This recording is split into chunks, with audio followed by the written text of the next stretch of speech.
ada 30 orang ya, yang tidak hadir dalam perkuliahan pagi hari ini.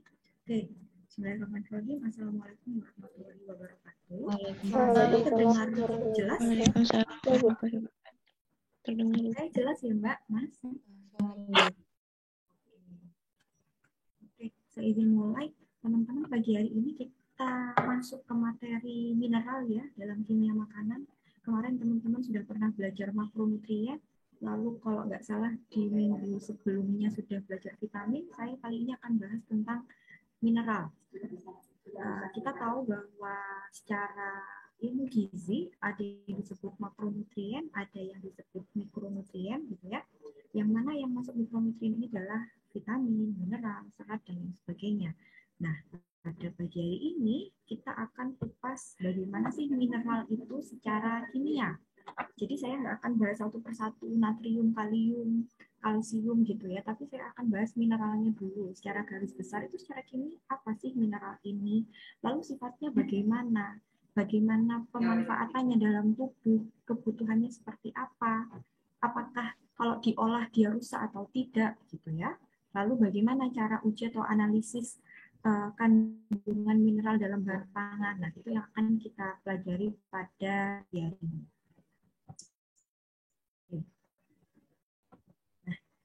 Kita langsung masuk saja ke prinsip dari kimia mineral ini. Jadi kalau kemarin teman-teman belajar makronutrien, belajar energi, karbohidrat, protein, lemak, itu pasti dalam strukturnya selalu ada C, ya ada karbon, ada hidrogen, ada oksigen atau ada nitrogen dalam ikatannya atau strukturnya. Nah, mineral ini adalah elemen selain yang tadi saya sebutkan, selain karbon, selain hidrogen, selain oksigen dan nitrogen. Jadi tidak ada keempat senyawa ini dalam mineral. Nah, kalau tidak ada berarti yang mana? Nah, berarti yang ya teman-teman untuk SMA pernah belajar ya, di tabel periodik juga ada gitu ya, ada Ca, ada apa lagi? Fe, ada I, ada kalsium, ada ferro atau zat besi, ada iodin atau yodium, ada kalium, ada natrium gitu ya. Nah, itulah yang termasuk dalam mineral. Nah, dalam makanan kandungan mineral ini sebenarnya sangat kecil sekali. Konsentrasi kalau dibandingkan dengan karbohidrat dan protein, jumlah mineral dalam bahan pangan itu tergolong sedikit. Ini juga bisa kita lihat gitu ya, kalau dalam tabel AKG, angka kebutuhan gizi misalnya. Kebutuhan gizi kita terhadap karbohidrat, protein itu dalam satuannya gram. Ada 200 gram, mungkin 300 gram gitu ya. Tapi kalau mineral, kalau teman-teman lihat, itu pasti satuannya hanya miligram atau bahkan mikrogram begitu. Jadi jauh lebih kecil. Jadi dari segi kebutuhan kita juga butuhnya sebenarnya tidak sebesar kebutuhan makro. Makanya disebutnya mikronutrien. Nah, mineral ini dia punya peran yang penting walaupun dia itu jumlahnya sangat kecil dalam bahan pangan. Lalu kita secara kebutuhan harian juga butuhnya tidak sebanyak makronutrien, tapi dia punya peranan penting dalam sistem metabolisme tubuh kita. Tidak hanya kita, hewan juga, tumbuhan juga. Jadi mineral ini tetap kita perlukan dalam metabolisme tubuh sehari-hari. Nah, berdasarkan konsentrasinya tadi, untuk kebutuhannya juga, nah mineral ini dibagi menjadi dua, ada mineral mayor, ada mineral minor. Mineral mayor artinya dia konsentrasinya tinggi dan dibutuhkan dalam jumlah yang cukup tinggi juga, dan minor sebaliknya. Nah, dalam bahan pangan gitu ya, kalau kita belajar gizi pasti kita fokusnya sama apa yang dimakan, bahan apa yang dimakan gitu. Lalu mineral ini di mana gitu kan? Kalau mungkin secara sekilas teman-teman pasti sudah tahu kalau cari vitamin mineral ya kamu carinya atau kamu makannya sayur, buah gitu ya. Nah, tapi secara kimianya itu bentuknya seperti apa? Secara kimia bentuknya itu ada 4 jenis. Yang pertama, dia bisa dalam bentuk ion bebas. Jadi dia tidak berikatan dengan senyawa lainnya. Jadi Na+, jadi K+, Cl-, atau F-. Lalu bisa juga dia dalam ikatan kompleks, dia berikatan dengan senyawa lainnya. Lalu bisa juga dia ini dalam bentuk kelap, dan dia juga bisa dalam bentuk oksigen yang mengandung anion. Nah, mungkin dari keempat ini teman-teman agak tidak biasa mendengar kata kelat. Nanti kelat akan kita bahas apa sih kelat ini, gitu ya. Nah, karena bentuknya yang bermacam-macam ini, gitu ya. Bentuknya yang bermacam-macam ini, bentuk ini akan mempengaruhi solubilitasnya. Dia mempengaruhi kelarutannya. Contohnya, ion bebas tadi yang dia tidak berikatan dengan senyawa lain, gitu ya, yang sifatnya bebas, ini dia akan mudah sekali larut dalam air. Namun apabila dia itu kompleks atau dia berikatan dengan senyawa lain, gitu ya, berikatan dengan air aja, misalkan ketemu air, gitu, natriumnya atau feronya ketemu air, itu pasti jadi tidak mudah larut. Jadi ketika dia dalam bentuk kompleks, dia tidak mudah larut, tapi ketika dia dalam bentuk bebas, itu dia akan mudah terlarutkan. Nah, yang perlu dijadikan perhatian di sini adalah solubilitas ini, kelarutan ini akan mempengaruhi bioavailabilitas. Nah, ini hal yang mungkin pernah dengar, mungkin ada juga yang belum pernah dengar ya. Apa sih bioavailabilitas? Nanti akan saya bahas, ada slide-nya juga, sehingga teman-teman bisa membedakan apa bedanya solubilitas, absorpsi gitu ya, sama bioavailabilitas. Gitu. Nah, secara umum bioavailabilitas ini bisa kita maknai sebagai tingkat zat gizi atau tingkat suatu zat gizi yang bisa diserap ya, habis diserap dan bisa digunakan oleh tubuh. Kalau hanya diserap saja, belum tentu bisa dimanfaatkan oleh tubuh kita. Tapi harus bisa diserap dan dimanfaatkan oleh tubuh. Itu yang dikatakan sebagai bioavailabilitas, atau dalam bahasa Inggris biasanya bioavailability. Jadi apabila jumlah zat gizi dalam bahan pangannya tinggi, gitu ya, misalkan dalam ada suatu snack atau biskuit gitu ya yang dia kandungan gizinya misalkan mengandung 50 mg kalium gitu atau kalsium gitu ya. Nah, tidak serta-merta 50 mg ini akan langsung bisa dimanfaatkan oleh tubuh sepenuhnya. Dari 50 mg yang ada di suatu produk tadi, yang diabsorpsi itu enggak 50 mg-nya, bisa jadi cuma 40 mg, bisa jadi hanya 30 mg. Dari sekian yang terserap, misalkan 30 mg. Tidak semuanya itu bisa dimanfaatkan untuk tubuh kita. Nah, sehingga proses untuk mendapatkan mineral ini walaupun dari segi bahan pangan dia sudah tinggi, kadang masih suka defisiensi dalam tubuh kita atau kekurangan. Nah, untuk mengenal lebih dalam terkait sifat kimia dari mineral ini, kita akan sedikit membahas terkait teori asam basa. Nah, yang pertama, atau teori yang lama, itu ada teorinya Bronsted. Di sini, Bronsted mengatakan bahwa asam itu merupakan senyawa yang mendonasikan proton. Proton itu yang dia punya muatan positif. Sedangkan basa, menurut Bronsted teori, adalah senyawa yang dapat menerima proton. Contohnya apa? Contohnya kalau asam itu adalah asam fosfat, lalu ada HCl, lalu ada H2SO4 gitu ya. Nah, asam fosfat ini kalau dalam makanan dia banyak digunakan pada produk-produk soft drink gitu ya. Nah, lalu juga ada HCl, ada juga H2SO4 yang mana kalau asam yang jenis ini itu banyak dimanfaatkannya tidak dalam bahan pangan, tapi biasanya dalam produk-produk pembersih, gitu ya, bisa pembersih lantai, pembersih baju dan lain sebagainya. Nah, selain itu untuk contoh basanya ada NaOH, ada KOH. Nah, Bronsted teori ini teorinya cukup lawas gitu ya, sehingga ada teori yang terbaru dan digunakan saat ini yaitu teori dari Lewis. Nah, teori Lewis ini mengatakan bahwa asam adalah senyawa-senyawa yang dia menerima pasangan elektron. Sedangkan basa adalah senyawa yang mendonorkan sepasang elektron. Nah,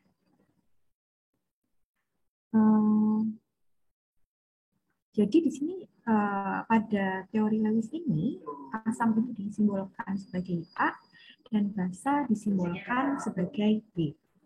Nah, kita akan berfokus pada teori Lewis ini karena dia itu bisa mendefinisikan makna asam dan basa dengan lebih luas gitu ya. Walaupun teori pertama tidak salah ya, teori pertama itu benar gitu. Tapi teori asam basa Lewis itu dia lebih memperluas definisi terkait asam dan basa. Lalu nanti juga untuk mengenal ligan, mengenal kelat, kita pakai teori Lewis ini. Nah, sebagai contoh adalah kalau teman-teman lihat di sebelah kanan ini, saya kasih lihat yang atas itu adalah struktur ferro dalam air, Fe13 dalam air. Nah, di sini bisa kita lihat bahwa Fe itu sifatnya asam. Dia menerima elektron, dia mendapatkan elektron dari H2O. Jadi kan ini Fe-nya dalam air ya, jadi si Fe itu menerima elektron dari H2O, sehingga dia menjadi ikatan kompleks dengan air. Jadi tadinya Fe3+ itu adalah ion bebas, dia ketemu air, dia menjadi senyawa yang kompleks. Nah, contoh lagi yang bawah, kalau yang bawah itu adalah Fe di dalam darah atau Hem. Nah, Fe ini berikatan dengan satu senyawa yang disebut ligan. Jadi kalau teman-teman lihat, Fe ini yang di tengah-tengah ini ya, nah dia diikat nih. Diikat ada ligan namanya. Ini sebutannya ligan yang mengikat Fe di sekitar ini adalah si ligan. Nah, ligan ini bersifat basa dan Fe-nya itu bersifat asam. Ya, jadi Fe itu tadi sifatnya asam, ketemu ligan yang bersifat basa. Jadi akhirnya mereka juga menjadi sebuah ikatan yang kompleks. Nah, Lewis teori ini nanti akan kita pakai ya untuk memahami lebih dalam terkait pembentukan kompleks, ikatan-ikatan kompleks, dan juga si kelat tadi yang sempat kita bahas, bentuk mineral salah satunya tadi dalam bentuk kelat itu ya. Nah, dari penjelasan saya barusan terkait contoh besi dalam hem atau besi dalam darah, tadi kan besi diikat sama yang namanya ligan gitu ya, sehingga dia membentuk ikatan kompleks. Nah, akhirnya kebanyakan basa Lewis dalam tubuh kita itu biasa disebut dengan ligan. Nah, atom di ligan ini yang mendonorkan elektron, di mana ligan ini berisi senyawa-senyawa, yaitu ada oksigen, ada nitrogen, ada sulfur, yang mana oksigen, nitrogen, sulfur ini merupakan penyusun dari apa? Dari makronutrien. Dia merupakan penyusun protein. Dia juga menyusun karbohidrat, fosfolipid, dan juga asam organik pada bahan pangan. Sehingga, nah karena tadi mineral itu rata-rata diikat oleh ligan, sehingga mineral ini kalau dalam bahan pangan ya kebanyakan dia bentuknya kompleks. Ada juga yang bentuknya adalah kelat.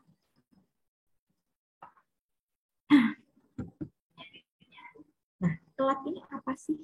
Kelat adalah kompleks yang dihasilkan dari kombinasi metal ion dan multidentat ligands yang membentuk dua atau lebih ikatan dengan metal dan membentuk suatu struktur cincin.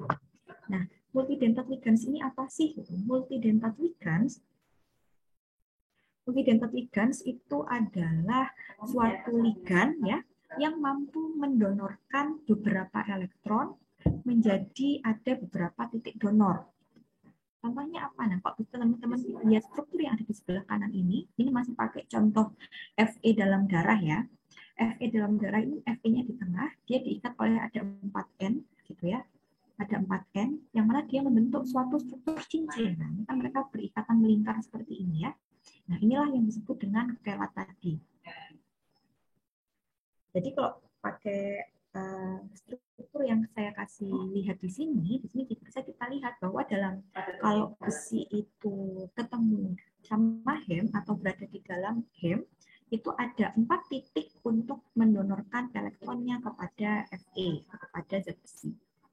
Nah, ligan dalam kompleks ligan ini kita sebut sebagai chelating agent atau bahan pengkelat. Bahan pengkelat itu biasa ditambahkan dalam bahan pangan untuk mengikat mineral-mineral ion. Bisa contohnya zat besi atau mungkin juga koper. kenapa kok digunakan untuk mengikat mineral-mineral seperti Fe dan Cooper, karena difungsikan untuk mencegah reaksi oksidasi. Nah, jadi Fe dan zat besi dan Cooper itu dia punya sifat prooksidan. Sifat prooksidan itu apa? Sifat prooksidan itu adalah sifat yang dia mudah mengoksidasi. Yang kalau dalam bahan pangan, ketika ada senyawa yang prooksidan, yang mudah teroksidasi, maka dia dapat menurunkan nilai gizi dari bahan pangan tersebut, bisa juga menurunkan nilai sensori dari bahan pangan. Jadi karena tadi prooksidan, dia bisa merusak zat gizi lainnya. Lalu secara sensori, karena tadi ada zat-zat yang teroksidasi, biasanya akan memunculkan memunculkan bau tengik gitu pada bahan pangan yang mengalami oksidasi tadi. Sehingga untuk menghindari hal-hal tersebut dibutuhkan bahan pengkelat untuk mengikat si zat-zat prooksidan supaya si bahan pangan tidak mudah turun mutu pangannya, tidak mudah rusak juga. Nah, secara sintetis itu ada namanya EDTA gitu. Jadi kalau teman-teman lihat mungkin di suatu komposisi bahan makanan atau di suatu produk makanan gitu ya, di komposisinya suka ada mungkin EDTA. Nah, itu fungsinya untuk tadi mengikat ion-ion yang prooksidan tadi. Nah, jadi kebanyakan mineral kompleks yang ada di bahan pangan tadi bentuknya kelat, kan? Tadi fungsinya untuk menghindari dua hal tersebut. Oke, nah sekarang kita mulai masuk ke bioavailabilitas. Tadi sempat saya singgung di slide sebelumnya gitu ya, apa sih bioavailabilitas itu? Nah, kita juga bisa mendefinisikan bioavailabilitas sebagai proporsi dari suatu zat gizi yang bisa dicerna dan digunakan oleh tubuh kita dalam proses metabolisme. Nah, tadi saya sudah menekankan bahwa suatu zat gizi yang terdapat dalam bahan makanan itu tidak serta-merta langsung seluruhnya bisa kita gunakan dalam tubuh kita. Apalagi mineral. Mineral ini secara kebutuhan kita butuhnya nggak banyak-banyak gitu ya. Lalu dalam suatu produk atau bahan pangan dia juga kandungannya tidak terlalu besar. Nah, tapi bioavailabilitasnya ini yang perlu kita perhatikan. Karena kita butuhnya nggak banyak, tapi tetap harus terpenuhi. Nah, bagaimana cara pemenuhannya gitu. Nah, yang perlu diperhatikan adalah terkait bioavailabilitas ini. Gimana setelah kita makan, yang terserap mungkin bisa jadi 70%, 80% dari keseluruhan. Lalu dari yang sudah terserap, yang 80% tadi, tidak semuanya juga bisa dimanfaatkan. Bisa jadi ada yang tidak bisa dimanfaatkan sehingga terbuang melalui urin atau mungkin keringat. Jadi kuantitas tidak sama dengan kualitas. Di sini disampaikan bahwa tidak semua mineral itu bisa diabsorpsi dan tidak semua yang diabsorpsi itu dapat digunakan. Sebagai contoh, zat besi itu banyak terikat dalam bentuk kelat maupun dalam bentuk kompleks, yang mana berarti dia banyak yang mengikat. Nah, tadi saya sudah sampaikan bahwa salah satu sifat dari mineral ini ketika dia dalam bentuk kompleks atau dia dalam bentuk kelat, nah itu dia lebih susah untuk larut, lebih susah untuk digunakan gitu. Karena tadi dilarutkan saja sudah susah gitu. Tapi kalau sudah bisa dilarutkan atau diserap, gitu, maka nanti tinggal bioavailabilitasnya berapa. Nah,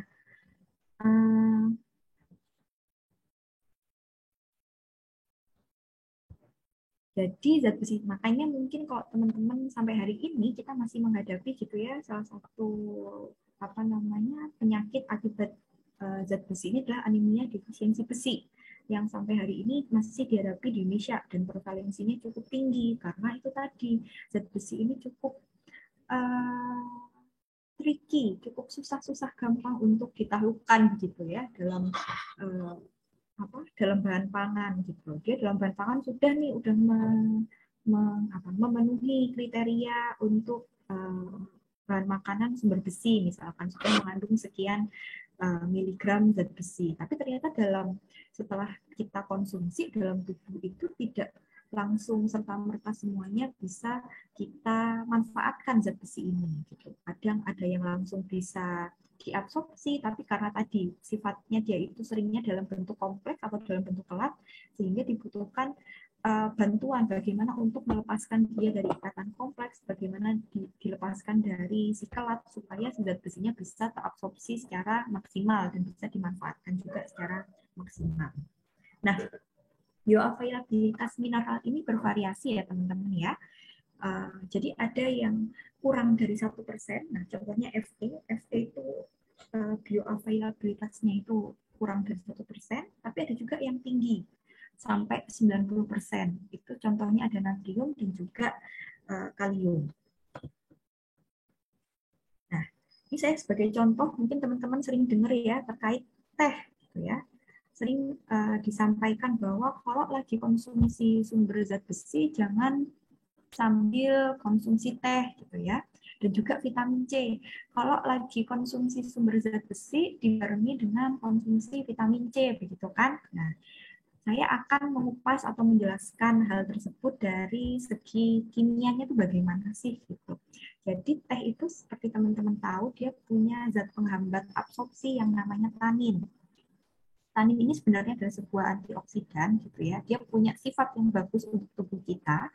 Tapi kalau dia ketemu zat besi non-Hem, dia akan mengikat zat besi non-Hem tersebut.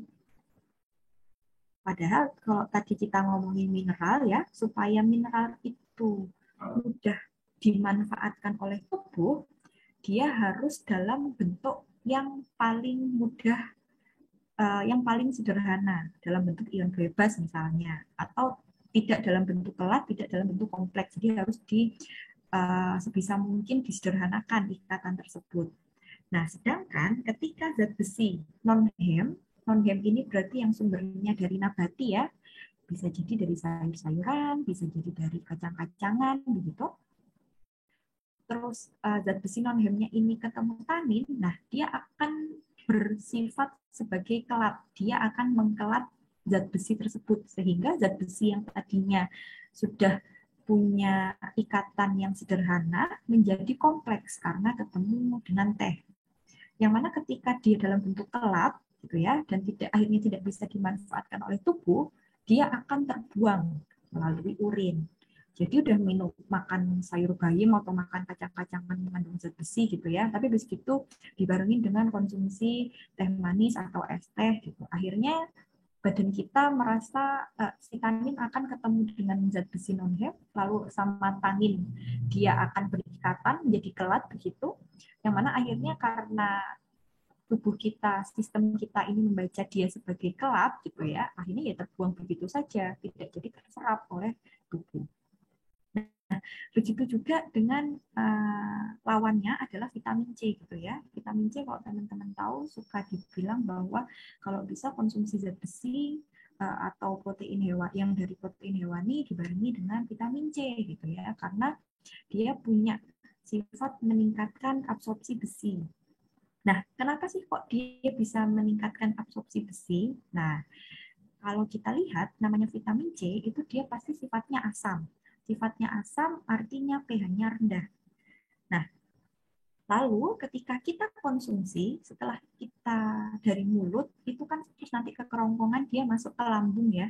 Lambung itu nanti ada asam HCl yang dia punya pH-nya cukup rendah karena tadi sifatnya asam. Nah, di situ vitamin C tadi juga punya sifat asam, lalu dia ketemu dengan besi. Besinya Fe3+, yang mana ini adalah ikatan yang kompleks.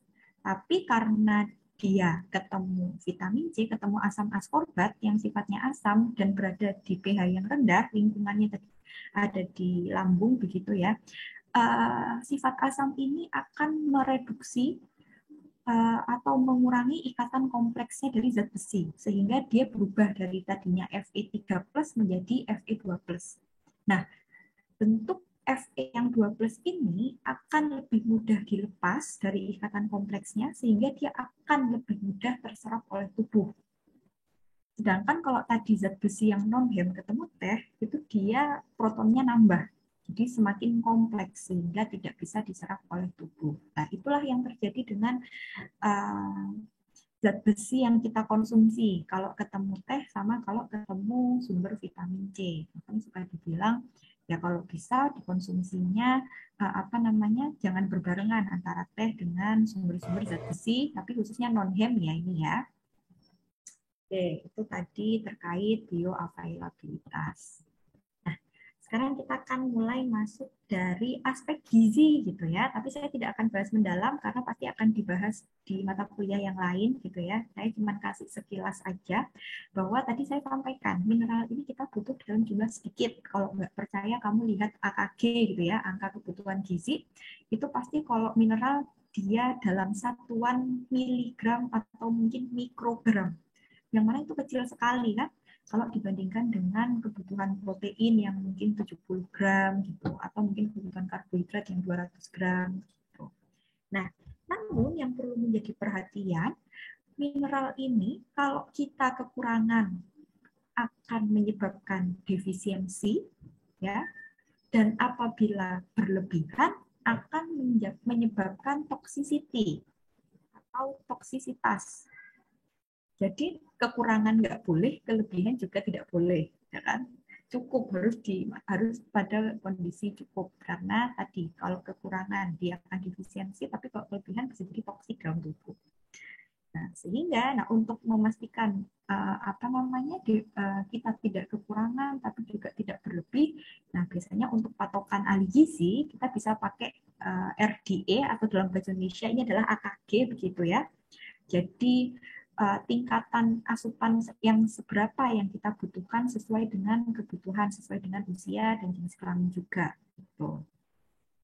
Jadi untuk teman-teman nanti udah jadi ahli gizi ketika kita bahas mineral kebutuhan berapa bisa dilihat di AKG, sesuaikan dengan kebutuhan tersebut. Jadi memberi diet ke pasien, asupan ke pasien itu tidak dilebihkan atau tidak dikurangkan, ya. Nah, hingga hari ini gitu ya, beberapa, tidak semua, beberapa mineral itu menjadi concern, menjadi perhatian di dunia gizi karena banyak terjadi masalah gizi, khususnya defisiensi terkait mineral ini. Sebagai contoh ada defisiensi kalsium, defisiensi vitamin B12, ada defisiensi zat besi, zinc, selenium, iodin, dan kromium. Nah, penyebabnya apa? Nah, tadi yang kita bahas ya terkait bioavailabilitas, bagaimana sebenarnya di bahan makanan mungkin jumlah mineralnya itu sudah tergolong tinggi atau sudah cukup banyak, tapi ternyata karena dia mungkin bentuknya kompleks atau bentuknya kelat, sehingga ketika masuk dalam tubuh kita tidak bisa semuanya diserap dan dimanfaatkan, sehingga penyebabnya bisa jadi karena bioavailabilitasnya yang rendah, seperti tadi ya, besi hanya kurang dari 1%, dan bisa juga karena kurangnya asupan. Mungkin tidak suka konsumsi sayur, mungkin kekurangan yodium karena tidak konsumsi garam beriodium, pakainya garam krosok dan lain sebagainya. Nah, sebagai contoh, defisiensi kalsium, kromium, zat besi, dan zinc itu biasanya dikarenakan bioavailabilitasnya rendah. Contohnya besi ya, saya kasih contoh besi karena banyak dialami oleh orang Indonesia. Gitu. Sebenarnya kalau mencari sumber asupan zat besi itu kan banyak. Nyari yang murah ada, yang mahal ada. Yang murah kamu bisa pakai hati ayam misalkan. Kamu kalau mau yang mahal beli hati sapi atau mungkin daging merah gitu ya. Nah, jadi dari segi asupan sebenarnya banyak pilihan asupan sumber zat besi. Tapi itu tadi dari segi bioavailabilitasnya dia cukup rendah. Sehingga mungkin sudah konsumsi dalam jumlah yang cukup, tapi karena tadi dari segi absorpsinya rendah, ditambah terus mungkin ada dikonsumsi bareng dengan tanin atau senyawa lain yang bisa berfungsi sebagai kelat gitu ya, atau menyebabkan ikatan yang kompleks sehingga bioavailabilitas dari zat besi ini rendah. Nah, kalau yodium, defisiensi yodium ini itu bioavailabilitasnya tinggi, jadi dia mudah diserap dan dimanfaatkan oleh tubuh, tapi asupannya biasanya rendah. Nah, mungkin kalau teman-teman saya tanya sumber yodium apa, pasti kebanyakan jawabnya garam beriodium begitu. Nah, cara untuk memang memenuhi kebutuhan yodium bisa kita dapatkan dengan mengkonsumsi garam beriodium. Yang mana garam beriodium ini adalah garam yang difortifikasi, ditambahkan sejumlah yodium dalam produk garam tersebut. Nah, namun masih banyak juga masyarakat yang memilih mengkonsumsi garam yang tidak beriodium, seperti garam krosok gitu ya. Mungkin karena lebih murah atau mungkin lebih sedap dan lain sebagainya. Mereka punya pilihan tidak mengkonsumsi yang beriodium, sehingga sebenarnya bioavailabilitasnya tinggi tapi dari segi asupan rendah.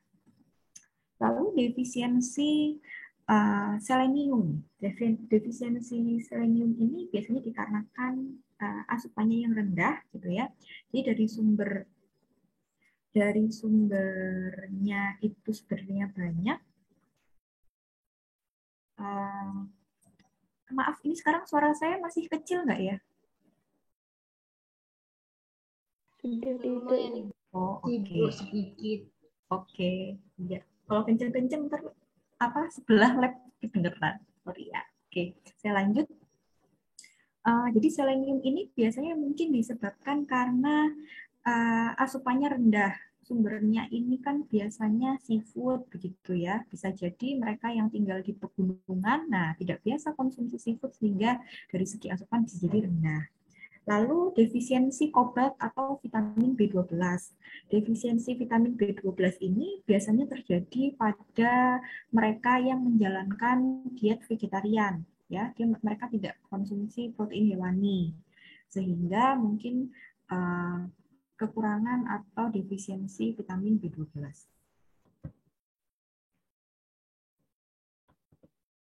Oke. Nah, dalam bahan pangan keberadaannya itu terdapat beberapa faktor yang mempengaruhi. Kalau misalkan ini kita bahas adalah misalkan dalam sayuran, dalam buah, dalam daging gitu ya. Yang pertama dia alami, ada dalam bahan pangan gitu ya.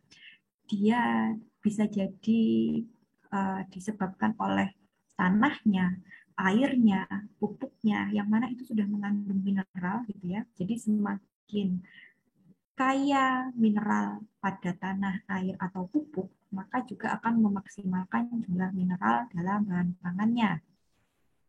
Sedangkan pada pangan hewani biasanya itu bergantung pada pakan ataupun minumannya. Ataupun dia juga dikasih multivitamin dan lain sebagainya ya kalau di peternakan. Jadi secara alami dari bahan dari pangan hewan, dari tanah, dari pupuk itu mempengaruhi keberadaan mineral dalam pangan. Nah, selain itu bisa juga akibat kontaminan. Nah, kalau kontaminan berarti ini kita maknai sebagai mineral yang mungkin punya efek negatif begitu ya. Kontaminannya bisa jadi dari air, bisa jadi dari udara, alat pengolahan, pupuk atau bahan kimia. Kadang kan ada yang pakai pupuk kimia begitu, atau pestisida atau bahan pengemas, sehingga ya hari ini kita dapati bahwa sayur-sayuran atau buah-buahan kita itu kalau dicek kandungan pestisidanya itu ya masih ada. Bahkan ada satu penelitian yang pernah mengkaji menganalisa bawang merah yang berasal dari Brebes. Kan Brebes itu terkenal dengan bawang merahnya yang bagus-bagus gitu ya. Lalu suatu ketika ada peneliti yang mengkaji atau menganalisis kandungan pestisidanya berapa ya kalau di Brebes ini, karena dia sudah terkenal dengan produknya yang bagus sekali gitu. Ternyata hasil penelitian itu menunjukkan kandungan pestisida yang terdapat pada bawang merah itu ada kan, kalau bawang merah itu berlapis-lapis ya sistemnya. Ada lapisan pertama, kedua, ketiga. Kalau yang kita pakai, yang penting yang kulitnya nggak kering gitu kan. Nah, ternyata dari hasil penelitian itu, kandungan pestisida itu ada sampai di lapisan keempat, bahkan kelima. Jadi dari bawang merah yang besar itu, kalau misalkan ya tidak mau dapat pestisidanya atau tidak mau sekalian terkontaminasi pestisidanya, itu yang kamu konsumsi setelah layer kelima, yang mana jadinya kan bawang merahnya kecil sekali itu. Ini sebagai salah satu contoh bahwa dalam bahan pangan tadi karena ada digunakan pestisida selama proses penanamannya gitu ya, maka ada sedikit kontaminan dalam bahan pangan. Nah, selain itu bergantung juga jumlah dan komposisi, jenis dan sumber dari bahan pangan. Jadi misalkan kalau teman-teman mencari kalsium gitu ya, maka teman-teman bisa mendapatkannya dari sumber susu gitu. Kalau teman-teman pengen mendapatkan sumber zat besi, teman-teman bisa pilih konsumsi daging merah atau mungkin hati. Nah, selain itu, keberadaan dalam pangan ini juga sering tidak optimal digunakannya. Ini karena dia terikat dengan komponen pangan. Contohnya, biasanya dia diikat mineral itu biasanya terikat oleh asam oksalat. Bisa juga terikat oleh fitat gitu. Jadi seperti tadi, ketika saya sampaikan bahwa kebanyakan mineral itu dia ada dalam bahan pangan dalam bentuk yang kompleks atau dalam bentuk yang kelat. Entah diikat oleh asam oksalat, entah oleh fitat, dan lain sebagainya. Nah, mineral ini juga beberapa ada yang sifatnya toksik. Biasanya sifat toksik ini didapati karena kontaminasi. Kontaminasinya bisa terjadi saat penanganan, pengolahan, penyimpanan, atau mungkin dalam penanaman. Kalau dalam penanaman berarti kontaminasinya terjadi di tanah, air, atau pupuknya tadi. Nah, toksiknya seperti apa? Contohnya adalah logam berat seperti merkuri, kadmium, dan lain sebagainya. Nah, mineral ini jumlahnya sangat sedikit dan bentuknya beragam ya, tadi sudah saya sampaikan, dan bentuk ini akan mempengaruhi stabilitasnya. Nah, sebagai ahli gizi tentu kita kalau konsumsi bahan pangan melewati proses pengolahan terlebih dahulu gitu ya, entah dipanaskan, entah di jus, entah didinginkan dan lain sebagainya.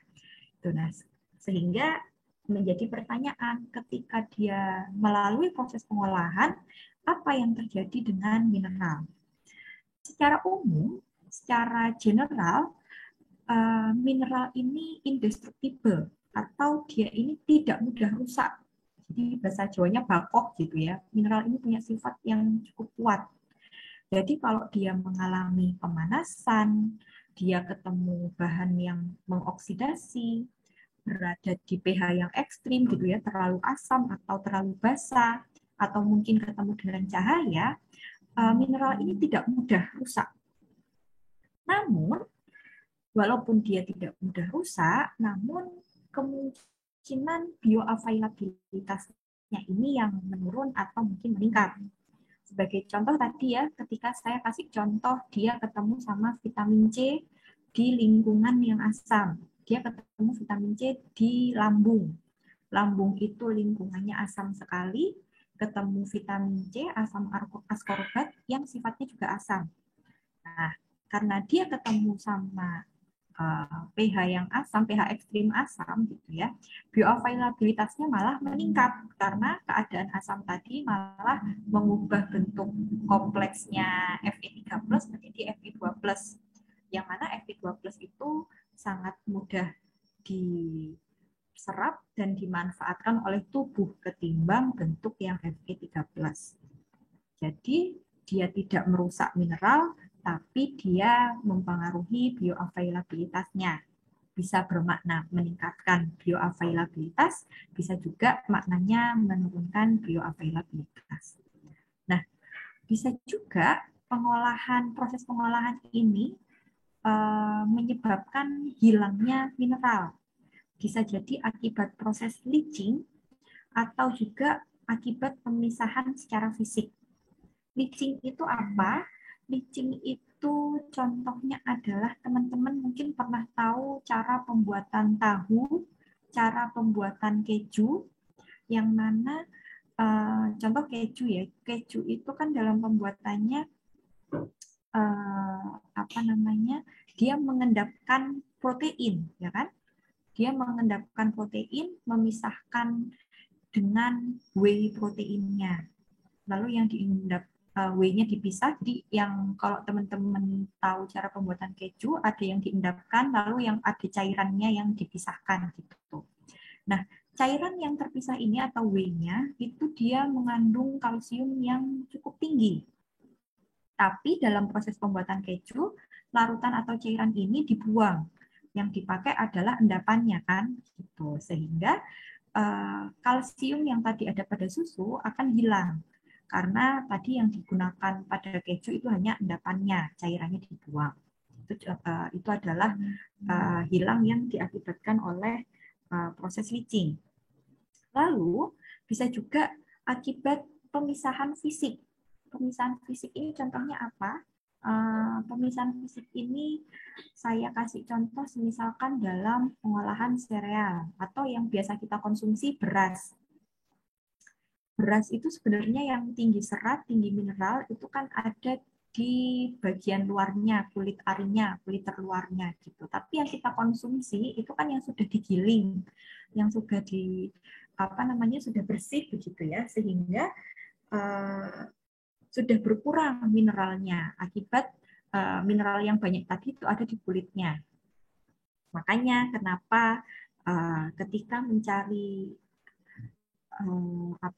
nasi yang pengen tetap tinggi serat, mineralnya masih banyak, lebih disarankan untuk konsumsi mungkin beras hitam, beras merah, beras coklat, yang mana mereka tidak dilakukan penggilingan seperti di beras putih gitu. Sebagai contoh. Nah, sehingga tadi ketika dia sudah melewati proses penggilingan dan sudah dihilangkan kulitnya gitu, mineralnya pun ikut hilang. Lalu bisa juga mineral itu sengaja ditambahkan dalam bahan pangan atau kita sebut fortifikasi. Nah, penambahan ini bisa jadi karena ada program gitu ya, maupun juga karena proses gitu. Contohnya di Indonesia itu beberapa ada yang program pemerintah fortifikasinya. Contoh adalah fortifikasi yodium pada garam. Lalu ada juga fortifikasi vitamin A pada minyak goreng atau mungkin pada mentega gitu ya, sehingga kalau teman-teman beli garam, beli minyak goreng atau beli mentega, biasanya di packagingnya itu ada tulisan sudah terfortifikasi vitamin A, sudah terfortifikasi yodium begitu. Lalu kandungan yodiumnya berapa biasanya dituliskan. Salah satu juga yang menjadi concern di Indonesia saat ini adalah terkait sertifikasi zat besi. Gitu. Kenapa kok saya khusus bahas sertifikasi zat besi? Karena zat besi ini merupakan mineral yang cukup sulit untuk ditambahkan. Kenapa? Karena dia punya sifat yang prooksidan tadi. Jadi, ketika ada proses oksidasi, itu tidak hanya menurunkan nilai gizi, tapi juga bisa mengubah sifat sensori, bahan pangan. Sehingga ketika terjadi oksidasi, menurunkan nilai zat gizi, dia juga bisa jadi mengubah sifat sensori. Sebagai contoh, tadi saya kasih contoh adalah adanya oksidasi itu menyebabkan bau tengi. Karena ketika bau tengi, maka daya terima produk pasti turun. Nah, mengapa sih fortifikasi zat besi ini dianggap sulit, dianggap tricky begitu? Karena tadi dia bioavailabilitasnya itu kan cuma kurang dari 1% gitu ya. Lalu, tapi kita butuhnya juga cukup tinggi, yang mana zat besi ini bersifat lebih aktif dari sifat katalisnya atau dia lebih prooksidan. Jadi pada bentuk yang bioavailabilitas tinggi, biasanya sifat katalisnya itu lebih atau dia itu lebih prooksidan. Jadi semakin tinggi zat besi, dia semakin prooksidan. Tapi kalau dikasih zat besi yang bentuknya kurang reaktif, maka bioavailabilitasnya itu rendah. Sehingga cukup tricky melakukan fortifikasi zat besi dalam bahan pangan. Nah, oleh karena itu mungkin ya sampai hari ini kalau teman-teman juga perhatikan gitu ya, salah satu cara untuk menanggulangi anemia defisiensi besi itu ya mau tidak mau ya kita masih bergantung pada suplementasi zat besi yang diberikan secara berkala. Karena kalau intervensi dengan bahan makanan, nah itu tadi masih terganjal oleh cara fortifikasi yang cukup sulit. Oke, ini kok lihat ya strategi untuk meningkatkan bioavailabilitas dari zat besi melalui makanan. Nah, itu ada beberapa hal yang perlu diperhatikan. Yang pertama adalah fortifikan besinya, lalu dari segi makanannya, dan juga target populasinya. Jadi kalau misalkan nanti ada yang berkeinginan begitu ya melakukan penelitian atau mau bikin produk terkait produk makanan yang tinggi zat besi gitu misalkan gitu. Ada beberapa hal yang perlu diperhatikan. Jenis besinya apa yang mau dipakai, coatingnya apa, dengan cara apa, enkapsulasi, mikroenkapsulasi, lalu meminimalisasi atau mengurangi ukuran partikelnya bagaimana, apakah dalam ukuran mikro atau ukuran nano, nah itu perlu diperhatikan. Lalu dari segi food matrix-nya,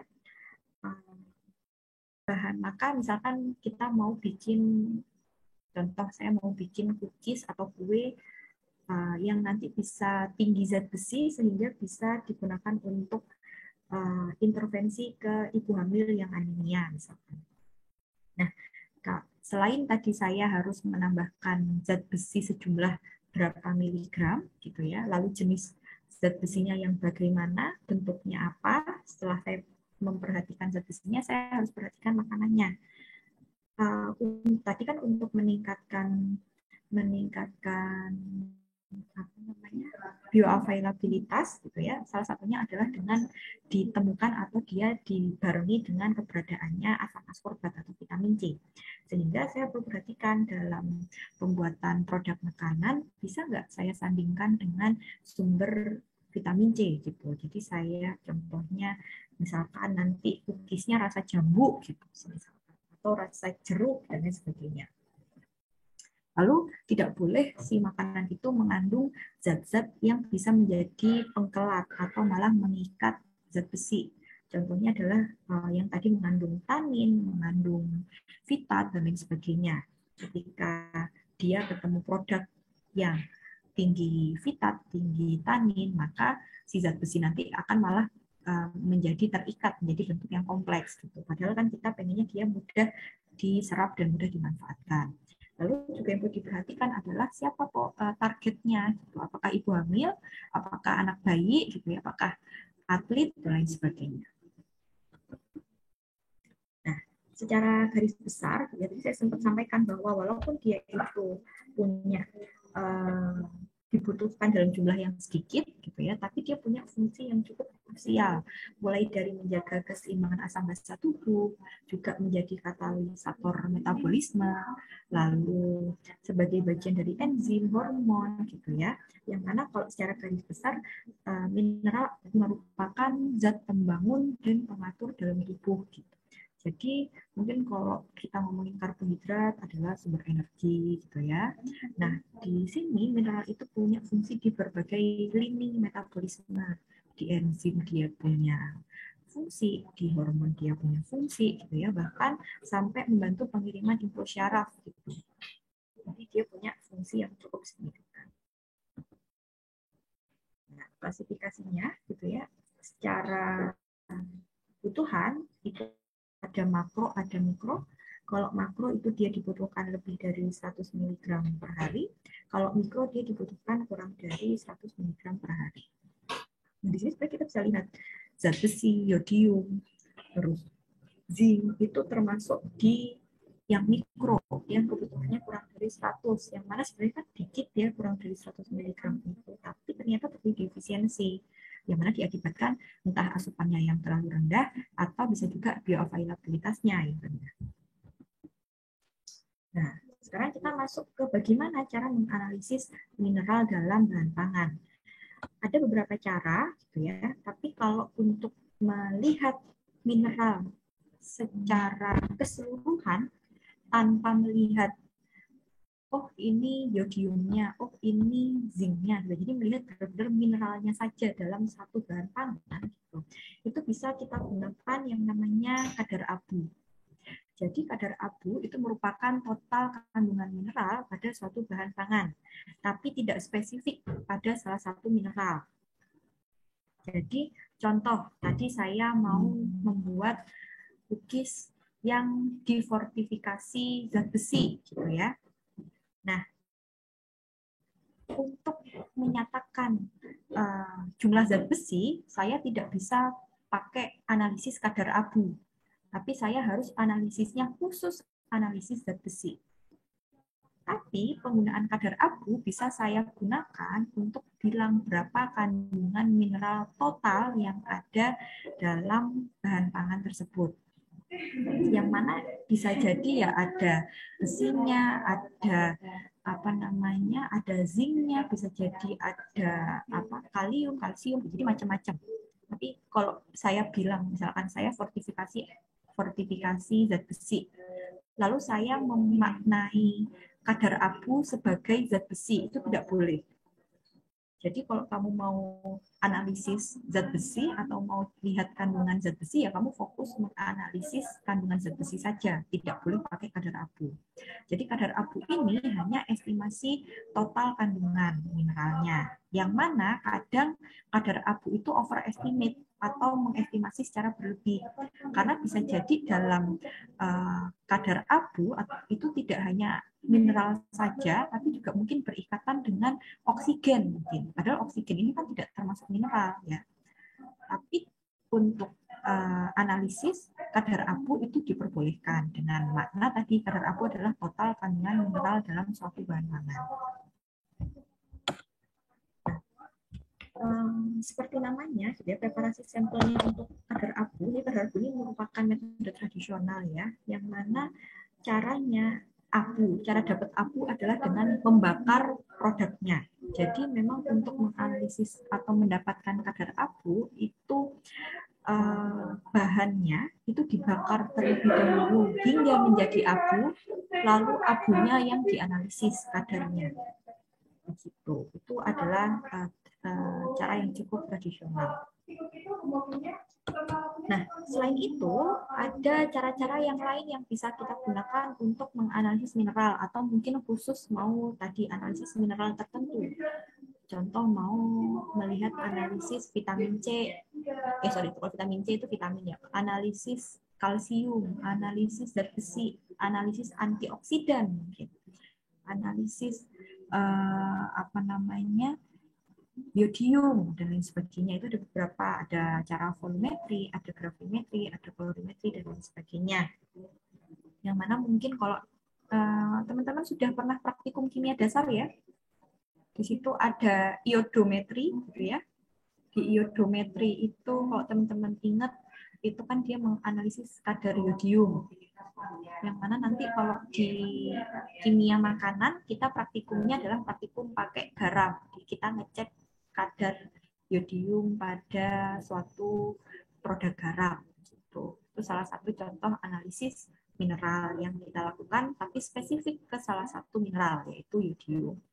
Nah, bisa juga misalkan teman-teman berfokus misalkan mau cek antioksidan, yang mana juga salah satu yang akhir-akhir ini juga cukup tren begitu ya, membuat produk-produk tinggi antioksidan.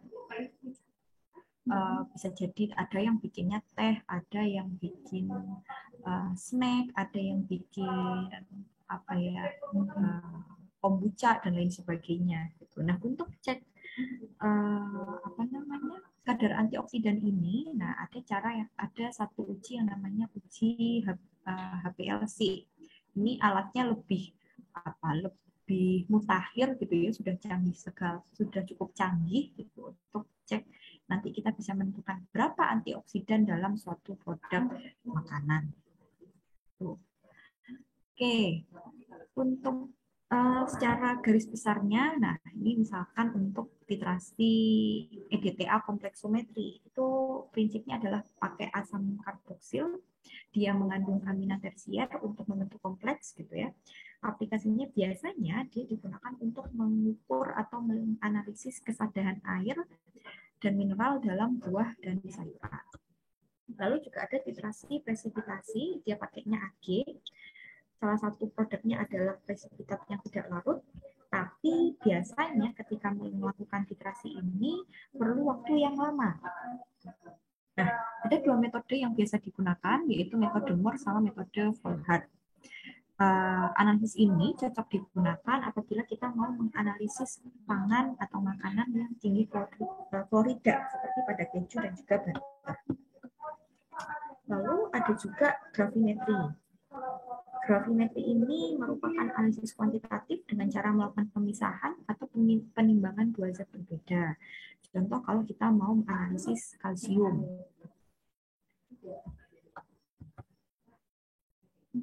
Lalu ada juga kolorimetri. Kalau kolorimetri ini menentukan konsentrasi mineral berdasarkan hukum Peirce. Jadi hubungan antara intensitas warna dan transmisi sinar. Jadi di sini yang dilihat adalah membaca warnanya lewat transmisi sinar. Ini ada alatnya.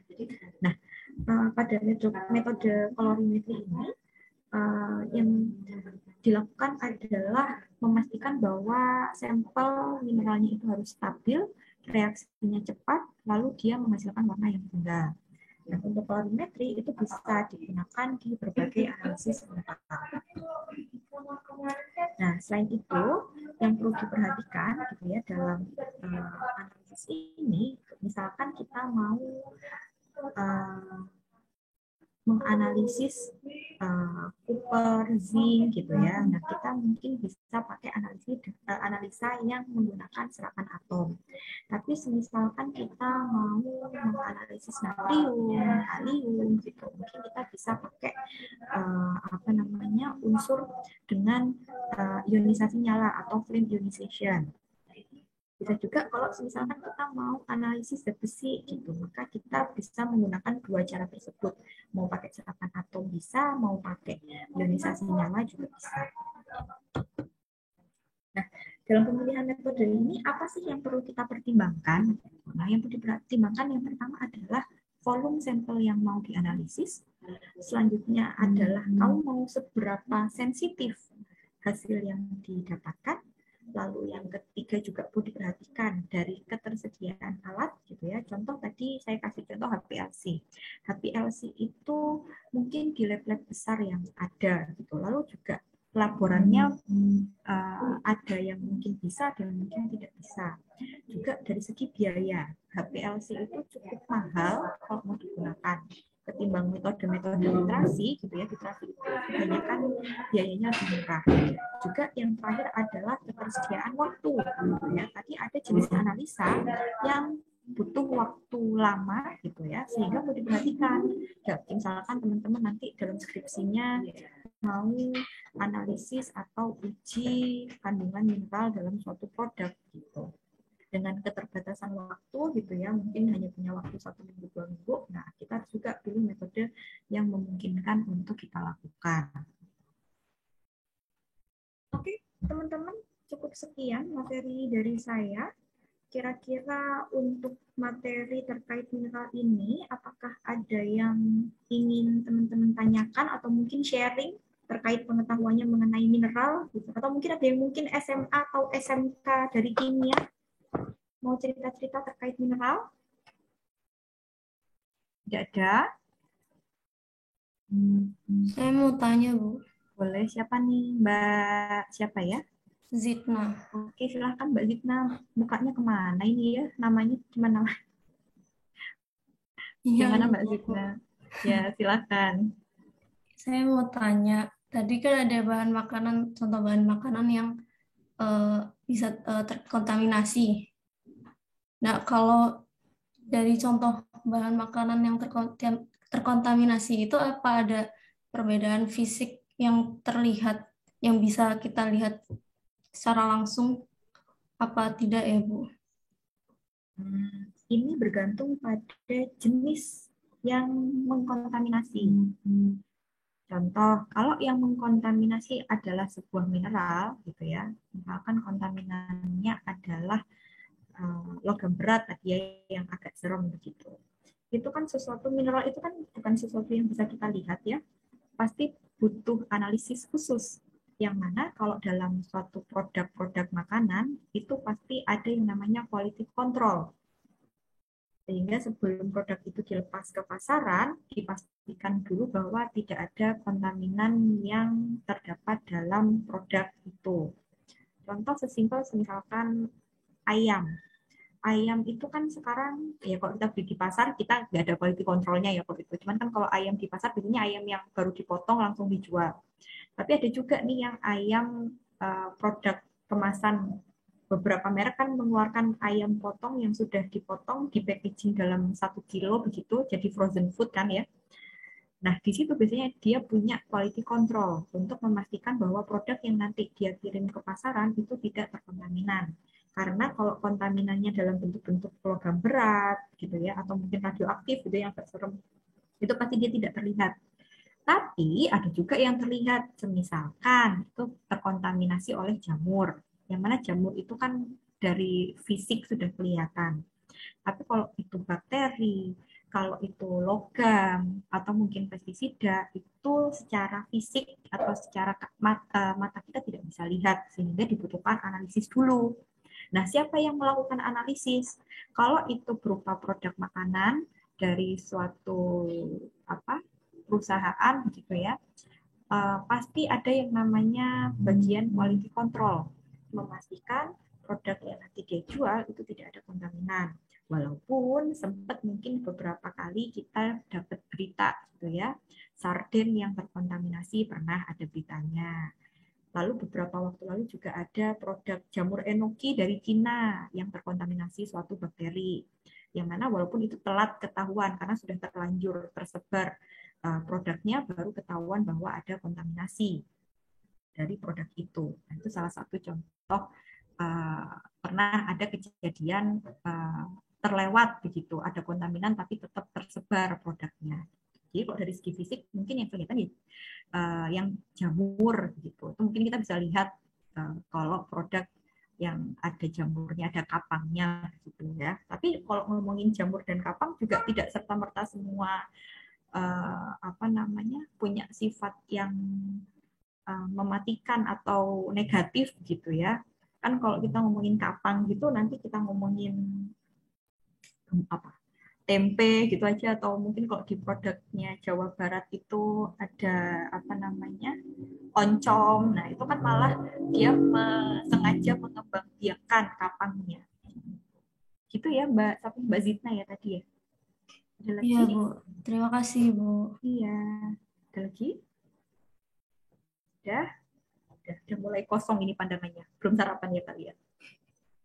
Oke, teman-teman, kalau tidak ada pertanyaan lagi, saya akhiri untuk pertemuan pagi hari ini. Semoga apa yang saya sampaikan bermanfaat untuk teman-teman dan mungkin ke depannya juga bisa dimanfaatkan, siapa tahu untuk penelitian dan lain sebagainya. Nanti untuk materi akan saya share ke Sipennya ya. Terima kasih kehadirannya. Saya akhiri. Assalamualaikum warahmatullahi wabarakatuh. Waalaikumsalam warahmatullahi wabarakatuh. Terima kasih, Bu. Iya, sama-sama. Saya